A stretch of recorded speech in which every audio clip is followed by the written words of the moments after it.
하나님의 말씀이 들어가려고 할 때에 우리를 꼭 막고 그 말씀 들어오지 못하게 막는 것이 무엇인가?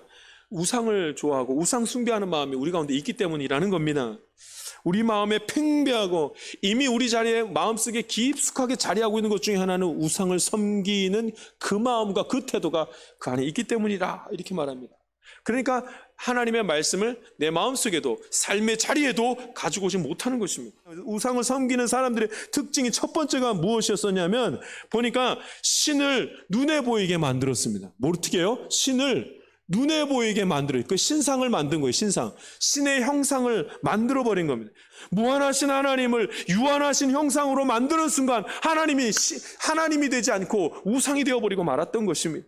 어떻게 크신 하나님을 작게 만들어 놓을 수 있겠습니까? 어떻게 설명할 수 없는 하나님을 설명하려고 자꾸 하게 되겠습니까?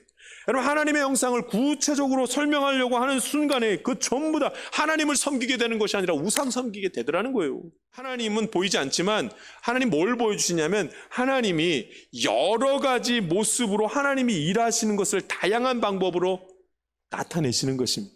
하나님은 볼 수 없는데 뭘 보는 거예요? 하나님이 일하시는 것을 보는 것입니다. 하나님은 볼 수 없지만 하나님이 행하시는 증거를 보려면 말씀이 있어야 됩니다. 말씀이 내 안에 들어와 있어야 됩니다. 말씀을 가까이 해야 됩니다. 말씀을 가까이 하면 하나님이 다양한 방법으로 역사하시는 것이 뭔지가 보이기 시작합니다. 그래서 믿음의 눈을 열어주십시오. 그러죠? 말씀이 담겨있는 사람은 믿음의 눈이 열려서 하나님이 지금 여기 계시는구나, 하나님이 가정 가운데 계시는구나, 이게 하나님이 하셨던 일이구나 하는 것을 알게 되는 것입니다. 두 번째 특징이 있습니다. 하나님께서 함께 하실 때 우상 숭배하는 자들의 그 특징을 보면은 오늘 아덴의 사람들이 어떤 것을 많이 하냐면 생각을 너무 많이 하더라고요. 생각을 많이 하면 우상 숭배합니다. 생각을 많이 합니다. 신앙생활에다 실망하는 이유도 내 생각 안에 하나님이 들어와 있기를 바라는 거예요. 하나님은 내 생각 위에 계시는 분인데 내 생각 안으로 자꾸 들어오라 그러시는 거예요. 그러니까 자꾸 우리가 실망하는 신앙생활을 하게 되는 것입니다. 이 아덴 사람들이 했던 생각이 뭐냐면 하나님 자체에 대한 생각입니다.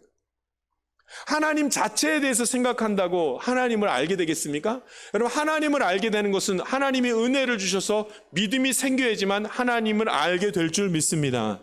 그러니까 하나님 자체를 생각하는 것이 아니라 우리가 생각해 본다 할 때 그 생각은 하나님이 하시는 일을 생각하는 것입니다. 근데 여러분, 아덴 사람들은 뭐만 했냐면 세상의 이야기들을 듣는 것과 말하는 것을 좋아한 것입니다. 세상 일에 대한 것을 듣고 말하는 것을 너무나 즐겨했습니다. 여러분, 말씀을 들으려고 할 때 말씀이 들어오지 않는 이유는 세상의 것을 너무나 많이 듣고 세상의 것을 너무나 많이 말하게 되면은 그런 말씀이 들어오지가 않습니다. 여러분, 바울이 전했던 복음은 한 가지였습니다. 예수님이 그리스도십니다. 그리스도 구원자십니다. 나의 구원자십니다. 그리스도가 나의 구원자십니다. 여러분, 이것을 알아야 된다는 말씀을 합니다. 그런데 예수님이 나의 구원자이십니다. 이것이 그리도 마음에 다가오지 않는 이유는 자꾸 하나님을 형상으로 만든, 눈에 보여야 믿지 않을 거면 아닙니까?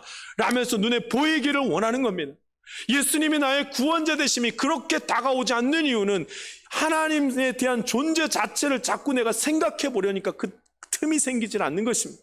세상 것이 너무나 많이 들려지고 세상 것을 너무나 많이 말하고 싶으니 하나님의 말씀, 예수님이 구원자라는 사실을 깨닫지를 못하는 것입니다.